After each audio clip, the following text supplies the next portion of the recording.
Hey everyone, welcome to another installment of Harry Potter Theory. Today we'll be discussing the history of Harry Potter's only known surviving relatives, the Dursley family. The Dursleys are one of the most infamous Muggle families to exist within the wizarding world. As his only living relatives at the time of Harry's parents' deaths, these were the people who, unfortunately, were given the responsibility of raising Harry from the time he was only a 1-year-old child. But who are they really, and how did they become such intolerable sods? In today's video, I'll be taking you through a deep dive into the backstories and lives of the entire Dursley family as we know them. Let's get to it. Vernon Dursley. To begin with, we have Vernon Dursley, Harry's maternal uncle by marriage. Throughout Harry's upbringing and beyond, he shows himself to be a very conventional and often prejudiced, mean-spirited man who dislikes anything out of the ordinary, including magic and imagination. He frequently prided himself on being exceptionally normal, and as a result was incredibly small-minded. In fact, appearing normal somehow became one of the most important aspects of Vernon's life, consumed by the very idea that not only must he be normal, he should also look that way to his neighbors, colleagues, and random strangers on the street. Vernon's pursuit for elite normalcy is likely one of the main drivers that had him send his one and only son, Dudley, to the private school Smeltings, which imposed archaic physical disciplinary measures, as well as terrible uniforms. As you can imagine, this is the same school in which Vernon attended as a boy himself. In adulthood, as the director of a drill company known as Grunnings, Vernon was also extremely proud of his incredibly average job, which he had made into an exceptionally uninteresting 2-decade career. Power tools in the firm of Grunnings were often on his mind, and he found the topic particularly fascinating to discuss with just about anyone who would listen. The company rewarded his enthusiasm for this rather mundane job with a fancy company car and a trophy, both of which he liked to flaunt excessively. Although very little is known about Vernon's early years and childhood life, it seems almost undeniable that he grew up in a home that encouraged the pursuit of a normal life, and most certainly took for granted the rather undeserved privilege which was thrust upon Vernon and his family. What we do know for certain is that Vernon was born the second child to a Mr. and Mrs. Dursley sometime before the 1960s. The Dursleys definitely did not have any magical relations and were Muggles through and through. Vernon grew up with one other sibling, an older sister named Marjorie, whom he affectionately called Marge. In his adolescence, Vernon attended Smeltings Academy before graduating and securing a job at an office in London, where he eventually became a junior executive. Petunia Dursley. Married to Vernon Dursley is, of course, Petunia Dursley, born Petunia Evans, who was Harry's maternal aunt and sister to Lily Potter, Harry's mum. Similarly to her husband, Petunia was rather obsessed with being what she believed to be normal. Together with Vernon, she had one son, Dudley, who she reluctantly raised alongside Harry after the death of her sister. I say reluctantly because before Lily died, Petunia had become so critical and resentful of her sister and her magical abilities that the two had become estranged and were no longer speaking. Before their estrangement, however, the siblings were actually rather close as children. Growing up in the industrial town of Cokeworth, the two girls would play together near their home, which is where the pair first met a local neighborhood boy by the name of Severus Snape. Young Severus is the one who explained magic, Hogwarts, and the wizarding world to Lily, whose magical talents were just emerging, telling her plainly that she was indeed a witch. After Lily received her acceptance letter to Hogwarts School of Witchcraft and Wizardry, Petunia feared being left behind and wrote to Hogwarts to plead with the headmaster, Albus Dumbledore, to let her attend alongside Lily in the hopes that she may develop magic with just a little bit of education. Although sympathetic to her plea, Dumbledore, of course, could not grant her request, which led to a growing bitterness towards her sister. Jealous that Lily had these magical abilities, and she very clearly did not, Petunia began to turn on her once-beloved sister, as well as the very concept of magic, as seen in the following exchange between the two. "You didn't think it was such a freak school when you wrote to the headmaster and begged him to take you." Petunia turned scarlet. "Beg? I didn't beg. I saw his reply. It was very kind. As the years went on and Lily became an accomplished young witch at Hogwarts, Petunia became more and more resentful. Of course, it didn't help that their parents, Mr. and Mrs. Evans, were extremely proud of young Lily. All of these feelings culminated to the point in which Petunia became openly hostile with her family and decided to move away to the big city of London in search of a life which celebrated much more ordinary things. To her great satisfaction, she ended up securing a mind-numbingly normal office job, which is, of course, where she met Vernon. Vernon and Petunia's union. Petunia and Vernon met while working together in the same office in London. Soon after Petunia left her family home in Cokeworth, in search of a much more unimaginative and ordinary life, Petunia found Vernon, a rather boring and prejudiced man, to be quite desirable indeed. While the vast majority of people would recoil at the prospect of dating someone like Vernon, it's likely that Petunia was attracted to the fact that Vernon was almost the polar opposite of her family, whom she remained incredibly resentful towards at the time. In any case, much to Petunia's excitement, Vernon asked her out and the pair went on a series of uneventful, boring dates. After what Vernon deemed to be the appropriate amount of time, he proposed to Petunia in the sitting room of his mother's house. As we all know, she said yes. Considering the ages of both Vernon and Petunia when they met, this all likely took place when the two were in their early 20s, in the mid to late 1970s. Their wedding was then held sometime during the final months of the year 1977. A son. As briefly mentioned, and as many of you likely already know, Dudley is the only son of Vernon and Petunia Dursley. He is, of course, therefore Harry's one and only cousin. Born on June 23rd in 1980, only about a month before Harry, Dudley and Harry are almost exactly the same age. When Dudley is first introduced, he is an actively spoiled, ungrateful and rather mean child, who yells and hits his parents, Harry, as well as other children. Quite frankly, at first, Dudley Dursley is given very little redeeming qualities. He thoroughly enjoys bullying Harry and is delighted to be accepted into rather behind-the-times Smeltings Academy, as his father was before him.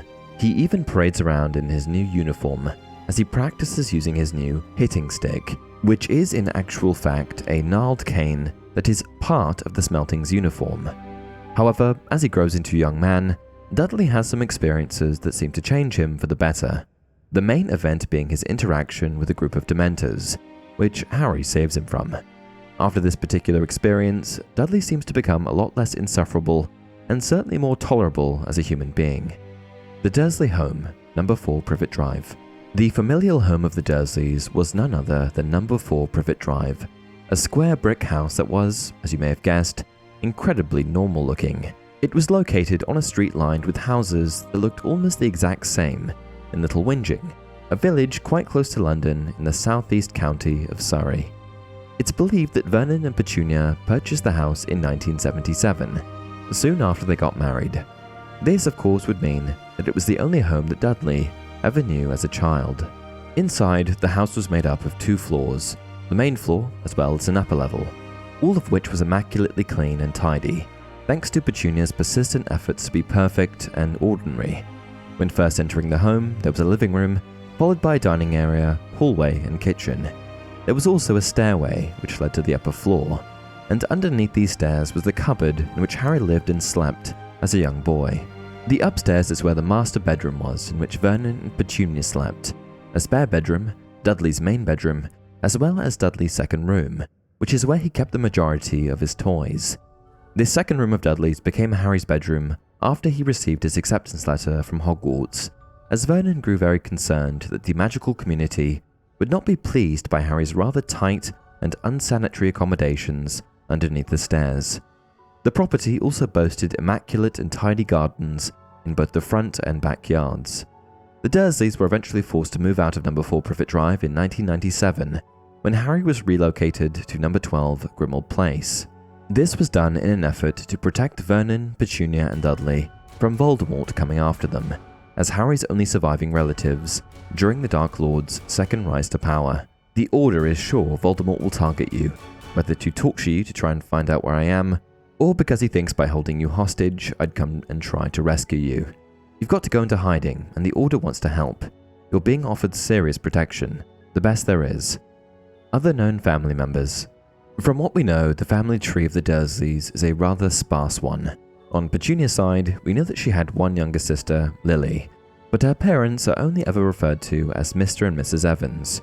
It's presumed that Mr. and Mrs. Evans' deaths predated their daughter Lily's, and that the Evans had no other extended family, as Petunia was the sole person awarded the responsibility of caring for orphaned Harry, and she is described as his only known surviving relative. On Vernon's side, we are aware that he had a sister, Marjorie Dursley, the incredibly dislikable bulldog breeder, but as she never married nor had children, it's believed that Vernon had no other relatives. There's never any mention of his parents, who are presumed dead due to their lack of appearance throughout Harry's childhood. How Harry ended up living with the Dursleys. Considering how much Petunia resented her family and grew increasingly more bitter towards Lily and her magical abilities as the years went on, it may seem a bit strange that Harry ended up living with her and her family. However, this twist of fate was entirely due to the tragic deaths of both Lily and James Potter on October 31st, 1981, which then resulted in Harry winding up on the Dursleys' front doorstep the following evening. The murders of Lily and James Potter were the work of the dark wizard Voldemort. After learning of a prophecy that implicated Harry as the possible means to which he would meet his downfall, the Dark Lord decided to go after the Potter family in an effort to assassinate the boy before he could grow up to carry out the prophecy. This involved a major betrayal and breaking of a secret keeper's word, and resulted in the tragic deaths of both Lily and James Potter at the hands of the Dark Lord. However, before Voldemort could also carry out the murder of young Harry, an ancient form of magical protection was unleashed due to Lily Potter's loving sacrifice of her own life. You see, despite Voldemort commanding Lily to step aside from Harry's crib so that he could carry out his assassination, she instead threw herself in front of the Dark Lord's killing curse, dying instantly. But her death was not in vain, as this act of incredible bravery not only saved Harry's life, but resulted in the curse ricocheting back at Voldemort, reducing Voldemort to a shadow version of himself.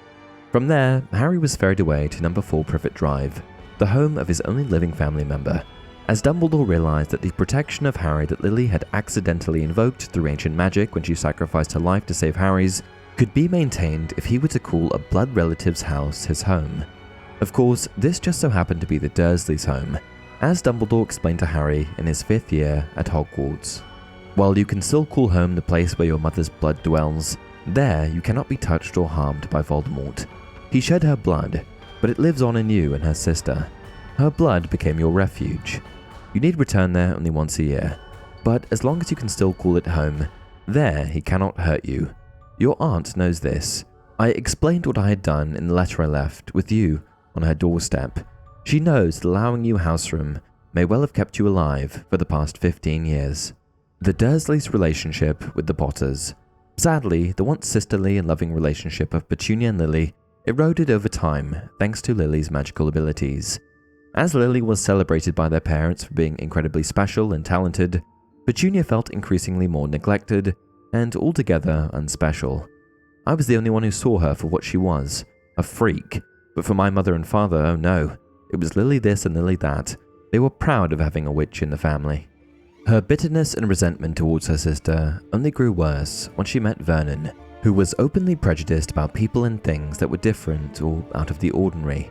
And by the time Petunia and Vernon got married, her relationship with Lily was so strained that she didn't even invite her to be a bridesmaid.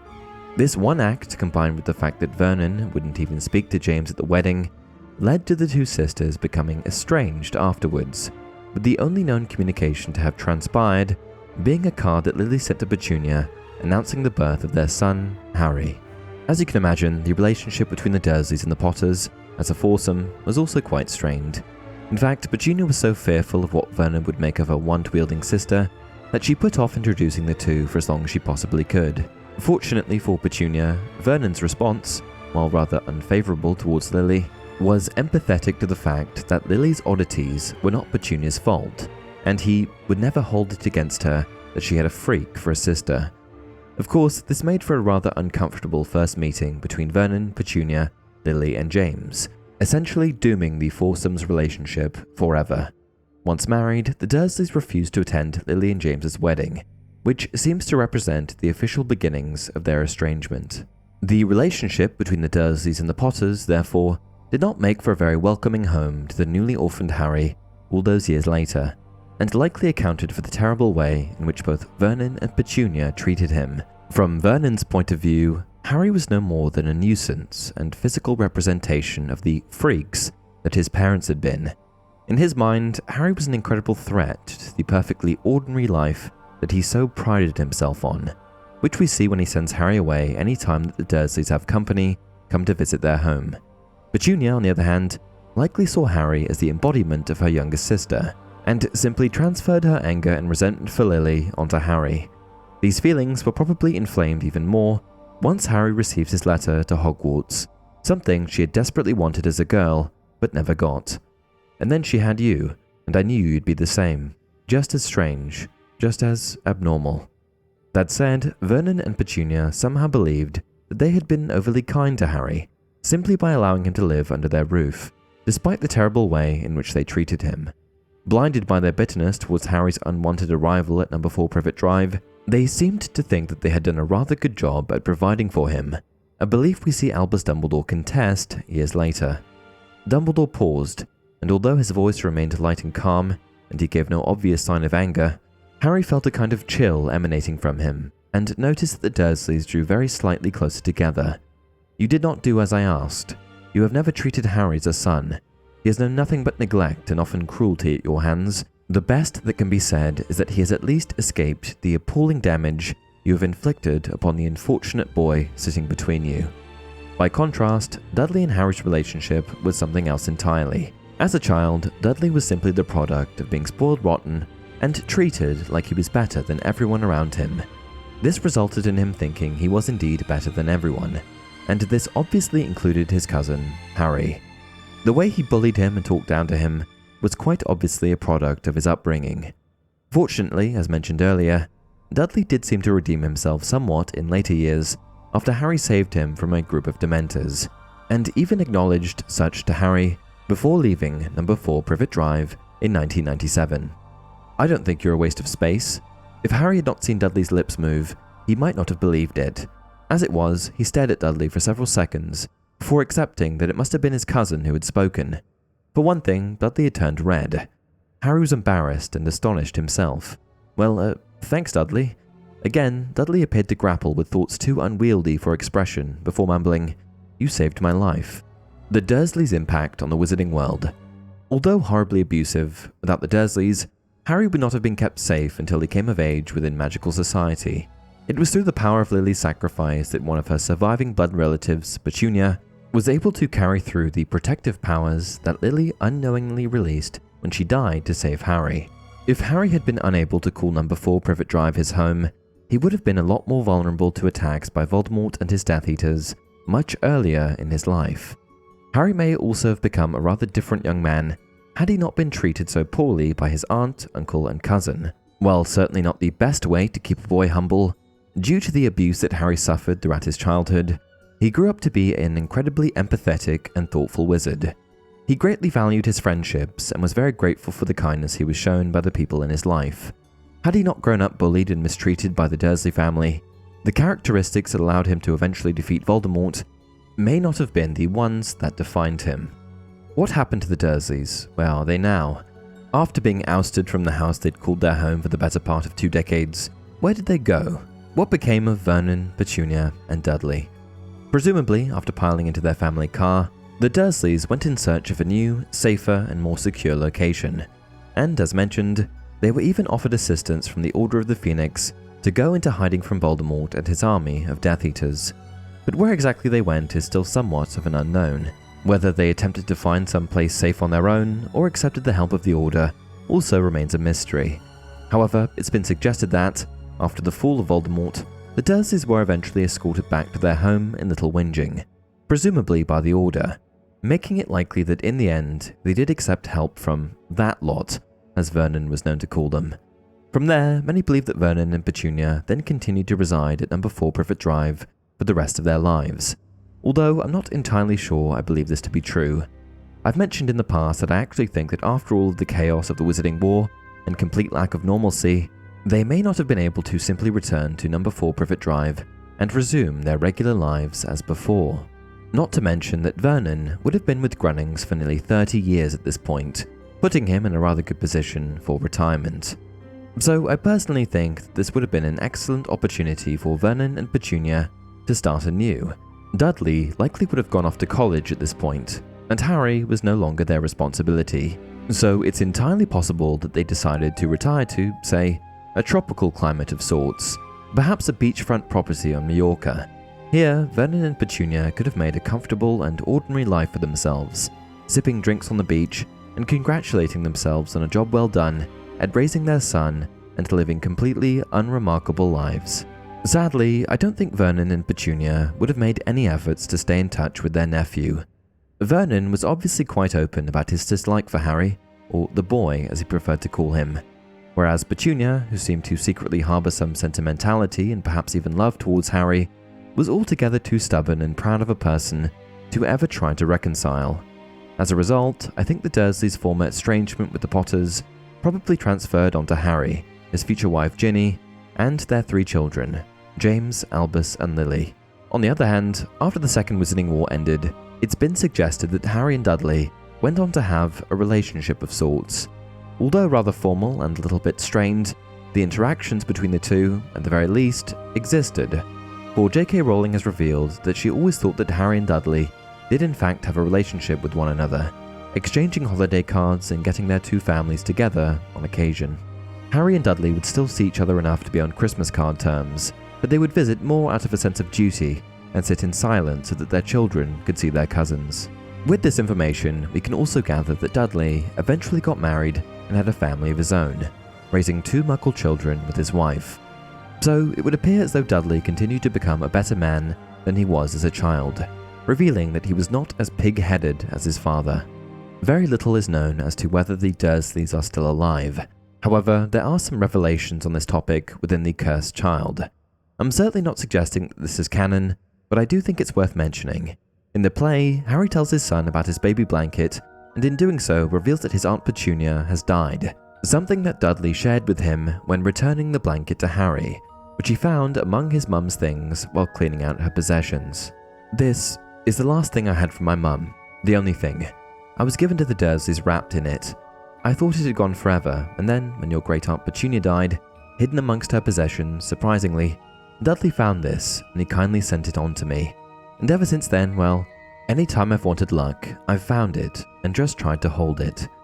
And with that, we've come to the end of another video. What did you think? What did I miss?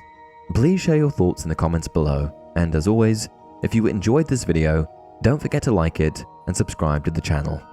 Who should I cover the history of next? Also, be sure to check out the content on Spotify, as well as extra content on my second channel, Harry Potter Theory Extra. Until next time, remember, I don't think you're a waste of space.